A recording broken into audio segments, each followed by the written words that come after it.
राज्याचे मुख्यमंत्री देवेंद्र फडणवीस म्हणाले की निवडणूक आयोगाच्या या प्रक्रिया मी पहिल्यांदाच पाहतोय.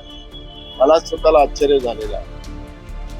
मग मुख्यमंत्री महोदय तुम्ही असं म्हणता आहे आर्टिकल 243 प्रमाणे निवडणूक आयोगावर आपल्याला महाभियोग आणता येतं. आम्ही तुमच्या बरोबर आहे. या पद्धतीची प्रक्रिया तुम्ही काय आम्ही पण पहिल्यांदाच पाहतोय. अगर तुम्ही समजा महाभियोग आणत नसाल याचा अर्थ निवडणूक आयोगाच्या मागे तुम्ही आहात असं म्हणायला जागा निर्माण होऊ शकतं.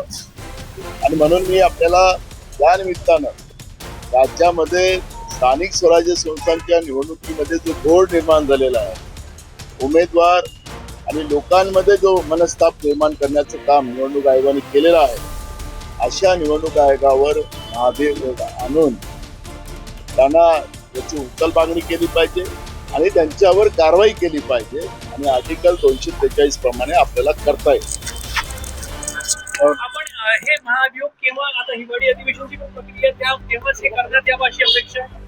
स्पेशल अधिवेशन बोलवावं, कारण की लोकशाहीमध्ये निवडणुका ह्या महत्वाच्या असतात आणि ज्या पद्धतीनं निवडणूक आयोगाची मनमानी, मग केंद्रीय असेल की राज्य असेल, हे निवडणूक आयोग ज्या पद्धतीनं मनमानी करतात, लोकशाहीचा दिवसाढवळ्या गळा घोटतात आहेत आणि लोकांमध्ये आता ज्या पद्धतीची मानसिकता निर्माण झालेली की लोकशाहीचाच निवडणूक आयोगाच्या माध्यमातून खून केला जातोय आणि म्हणून जनतेमध्ये त्याची चीड निर्माण झालेली आहे.